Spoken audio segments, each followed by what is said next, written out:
আচ্ছা, আপনি কি কখনো খেয়াল করেছেন মেয়েরা ওপর দিয়ে নিজেকে যতটা শক্ত, স্মার্ট আর আমার কাউকে দরকার নেই ভাব নিয়ে চলে, তাদের মনের ভেতরটা কিন্তু ঠিক তার উল্টো। ওপর দিয়ে তারা যতই দেখাক যে তারা খুব কনফিডেন্ট, কিন্তু ভেতরে ভেতরে তারা এমন একজনকে খোঁজে যে তাদের না বলা কথাগুলো বুঝে নেবে। মজার ব্যাপার কি জানেন, তারা এটা মুখে কখনো স্বীকার করবে না, কিন্তু তাদের শরীর, তাদের তাকানোর ভঙ্গি আর ছোট ছোট আচরণে তারা ঠিকই বুঝিয়ে দেয় যে হ্যাঁ, আমি দুর্বল হচ্ছি। আর একজন পুরুষ হিসেবে আপনি যদি এই সিগন্যালগুলো একবার ধরে ফেলতে পারেন, তাহলে বিশ্বাস করুন পুরো খেলাটাই আপনার হাতে চলে আসবে। আজকের এই ভিডিওতে আমি মেয়েদের এমন 8টি গোপন দুর্বলতার কথা বলবো যা তারা হাজার চেষ্টা করেও লুকাতে পারে না। বিষয়গুলো শোনার পর আপনার মনে হবে, আরে এটা তো আমার সাথেই হয়েছে, কিন্তু আমি তো আগে বুঝিনি।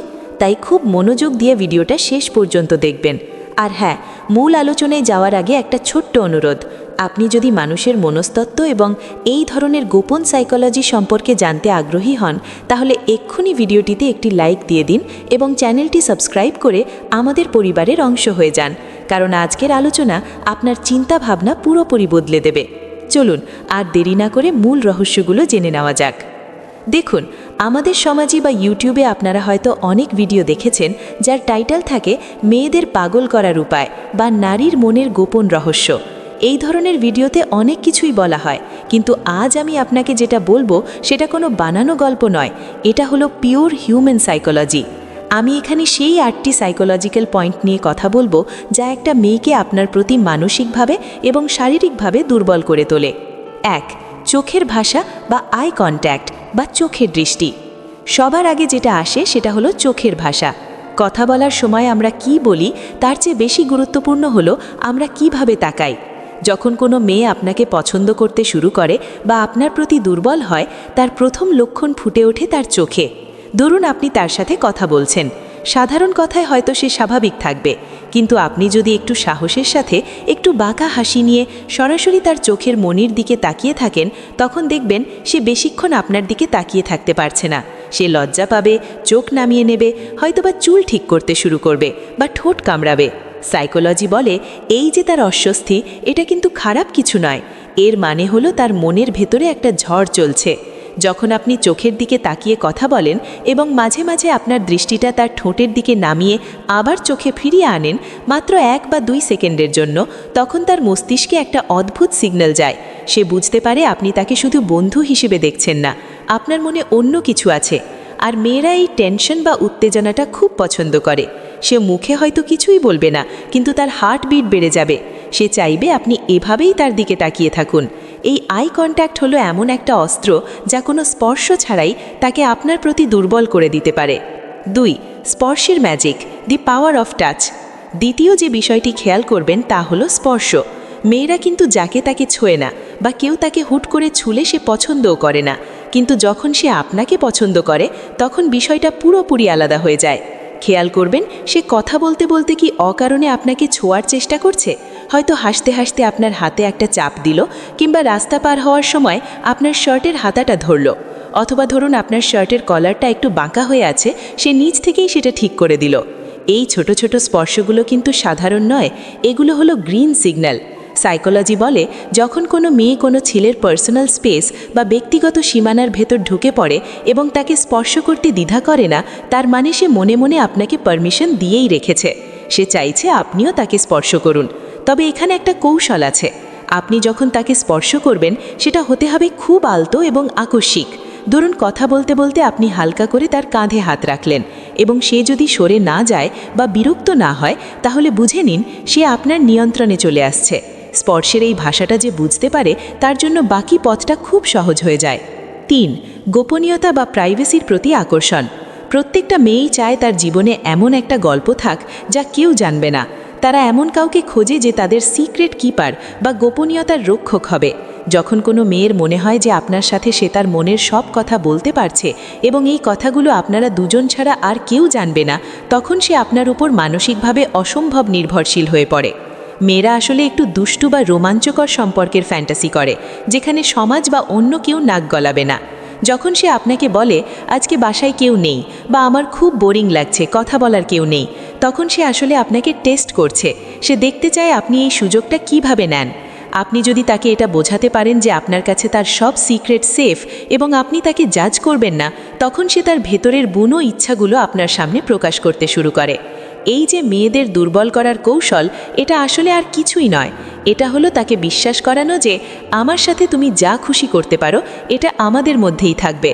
যখন এই বিশ্বাসটা তৈরি হয়, তখন একটা মেয়ে নিজে থেকেই সেই বাউন্ডারি বা সীমানাগুলো ভেঙে দেয় যা সে অন্যদের জন্য তৈরি করে রেখেছে। 4. ফ্যান্টাসির জগৎ, আনস্পোকেন ফ্যান্টাসিজ। মেয়েরা বাইরে থেকে যতই সাধু সেজে থাকুক, তাদের প্রত্যেকের মনের ভেতরে একটা ফ্যান্টাসির জগৎ আছে। তারা প্রায়ই কল্পনা করে এমন একজন পুরুষের কথা যে হবে ডমিনেন্ট বা প্রভাবশালী, যে তাকে শাসন করবে কিন্তু ভালোবাসবে, যে সিদ্ধান্ত নেবে এবং তাকে গাইড করবে। সমস্যা হলো আমাদের সমাজের ভয়ে তারা এই ফ্যান্টাসিগুলো কারো সাথে শেয়ার করতে পারে না।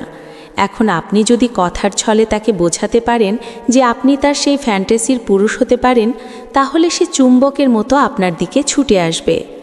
ধরুন সে বলল, আমি সহজে ছেলেদের বিশ্বাস করি না। তখন আপনি যদি একটু দুষ্টুমি করে বলেন, আসলে তুমি সেই ছেলেটাকেই খুঁজছো যে তোমার এই বিশ্বাস না করার ভানটাকে ভেঙে দিতে পারবে, দেখবেন সে হেসে ফেলবে।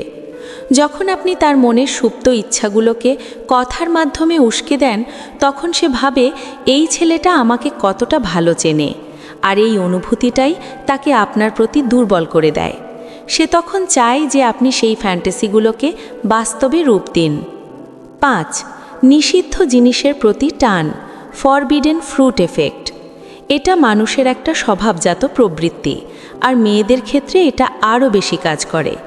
যা কিছু নিষিদ্ধ, যা কিছু সহজে পাওয়া যায় না, তার প্রতি মানুষের আকর্ষণ সব সময় বেশি থাকে। এটাকে সাইকোলজিতে বলে ফরবিডেন ফ্রুট এফেক্ট। আপনি যদি সব সময় তার জন্য অ্যাভেলেবল থাকেন, ডাকলেই হাজির হয়ে যান, মেসেজ করলেই সাথে সাথে রিপ্লাই দেন, তাহলে আপনার দাম তার কাছে কমে যাবে। কিন্তু আপনি যদি একটু ব্যস্ততা দেখান, নিজেকে একটু রহস্যময় রাখেন, তখন সে আপনাকে পাওয়ার জন্য পাগল হয়ে যাবে। মেয়েরা সেই ছেলের প্রতি বেশি আকৃষ্ট হয় যাকে অন্য মেয়েরাও পছন্দ করে, বা যাকে পাওয়া একটু কঠিন। যখন সে দেখবে যে আপনি তার কথায় উঠছেন না বা বসছেন না, বরং আপনার নিজস্ব একটা জগৎ আছে, তখন সে নিজেকে আপনার কাছে প্রমাণ করার চেষ্টা করবে। সে চাইবে আপনার মনোযোগ পেতে, আর এই চাওয়াটাই তাকে ধীরে ধীরে আপনার জালে জড়িয়ে ফেলবে। তাই মাঝে মাঝে একটু না বলতে শিখুন, একটু দূরত্ব বজায় রাখুন। দেখবেন এই দূরত্বটাই তাকে আপনার কাছে টেনে আনবে। 6. শান্ত ও ধীর স্থির স্বভাব, কাম ম্যাসকিউলিন এনার্জি। মেয়েরা চটপটে বা অতিরিক্ত কথা বলা ছেলেদের চেয়ে শান্ত এবং গম্ভীর ছেলেদের বেশি পছন্দ করে। কেন জানেন?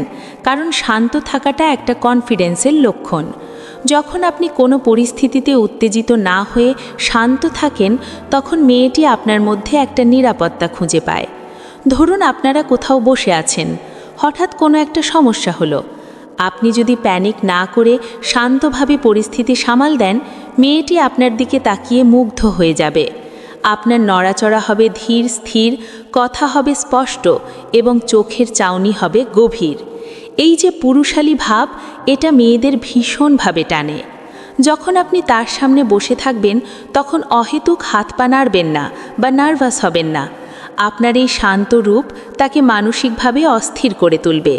সে ভাববে এই ছেলেটা এত কুল থাকে কিভাবে, আর এই কৌতূহল থেকেই সে আপনার প্রেমে পড়ে যাবে। 7. শারীরিক নৈকট্য বা প্রক্সিমিটি।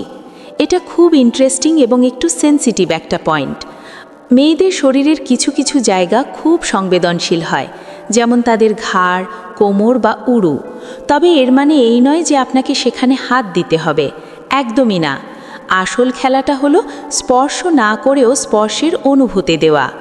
ধরুন আপনারা পাশাপাশি বসে আছেন, আপনি তার খুব কাছে বসলেন, এতটাই কাছে যে আপনাদের শরীর প্রায় ছুঁই ছুঁই করছে, কিন্তু ছোঁয়নি। এই যে মাঝখানে সামান্য একটু ফাঁকা জায়গা, এটা একটা প্রচণ্ড টেনশন তৈরি করে। সে বুঝতে পারছে আপনি কাছে আছেন, সে আপনার শরীরের উষ্ণতা অনুভব করতে পারছে। তার শ্বাস প্রশ্বাস দ্রুত হতে শুরু করবে। সে হয়তো বারবার নড়ে চড়ে বসবে, নিজের কাপড় ঠিক করবে, কারণ তার ব্রেন তখন তাকে সিগন্যাল দিচ্ছে যে কিছু একটা ঘটতে যাচ্ছে। এই সময় যদি আপনি ফিসফিস করে কিছু বলেন বা তার দিকে একটু ঝুঁকে কথা বলেন, তখন তার শরীরের লোম দাঁড়িয়ে যাবে। এই টেকনিকটা হলো স্পর্শ না করেও তাকে উত্তেজিত করার সবচেয়ে বড় উপায়। যে পুরুষ এই স্পেস মেনটেন করে খেলতে পারে, মেয়েরা তাদের জন্য পাগল থাকে। 8. ইমোশনাল ভ্যালিডেশন বা গুরুত্ব দেওয়া। শেষ এবং সবচেয়ে গুরুত্বপূর্ণ পয়েন্ট হলো ইমোশনাল সাপোর্ট। দিন শেষে প্রত্যেকটা মেয়ে চায় কেউ তাকে বুঝুক, কেউ তাকে স্পেশাল ফিল করাক। আপনি যদি তাকে অনুভব করাতে পারেন যে তার কথাগুলো আপনার কাছে গুরুত্বপূর্ণ, তাহলে সে আপনার কাছে নিজেকে উজাড় করে দেবে। যখন সে কোনো কথা বলে তখন মনোযোগ দিয়ে শুনুন। তার সৌন্দর্যের প্রশংসার চেয়ে তার বুদ্ধিমত্তা বা তার ব্যক্তিত্বের প্রশংসা করুন। বলুন, তোমার চিন্তাভাবনাগুলো অন্যদের চেয়ে আলাদা, বা তোমার চোখের দিকে তাকালে মনে হয় অনেক না বলা কথা লুকিয়ে আছে। এই ধরনের কথাগুলো তাদের ইগোকে স্যাটিসফাই করে। যখন সে আপনার কাছ থেকে এই মানসিক তৃপ্তিটা পাবে, তখন সে শারীরিকভাবেও আপনার কাছাকাছি আসতে চাইবে, কারণ মেয়েরা ইমোশনের সাথে ফিজিক্যাল রিলেশনকে আলাদা করতে পারে না। আপনি তার মন জয় করতে পারলে শরীর এমনিতেই আপনার কাছে চলে আসবে। তো বন্ধুরা, মূল কথা হলো, মেয়েরা আসলে রহস্যময় কিছু নয়। তারা শুধু চায় কেউ তাদের এই না বলা ভাষাগুলো বুঝুক। তারা চায় এমন একজন পুরুষ যে তাদের চোখের দিকে তাকিয়ে মনের কথা বলে দিতে পারবে, যে স্পর্শ না করেও শিহরণ জাগাতে পারবে এবং যার কাছে তারা নিরাপদ অনুভব করবে। আপনি যদি এই 8টি বিষয় নিজের মধ্যে ধারণ করতে পারেন, তাহলে দেখবেন যে মেয়েটি এতদিন আপনাকে পাত্তা দিত না, সেই এখন আপনার মনোযোগ পাওয়ার জন্য ছটফট করছে। তবে মনে রাখবেন, এই নলেজ বা জ্ঞানগুলো কিন্তু শুধুমাত্র ভালো সম্পর্কের জন্য ব্যবহার করা উচিত। কারো অনুভূতির সাথে খেলা করা ঠিক নয়। সম্পর্ক গড়ুন বিশ্বাসের ওপর, দেখবেন সেটা অনেক বেশি সুন্দর হবে।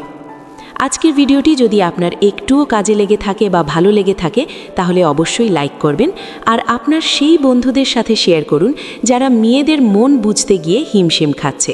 আর হ্যাঁ, যাওয়ার আগে একটা কথা, এই ধরনের আরও সাইকোলজিক্যাল এবং লাইফ চেঞ্জিং ভিডিও পেতে আমাদের চ্যানেল সাবস্ক্রাইব করতে একদম ভুলবেন না। বেল আইকনটি প্রেস করে দিন যাতে আমাদের পরবর্তী ভিডিওর নোটিফিকেশন সবার আগে আপনার কাছে পৌঁছে যায়। দেখা হবে পরের ভিডিওতে। ততক্ষণ পর্যন্ত ভালো থাকুন, স্মার্ট থাকুন। ধন্যবাদ।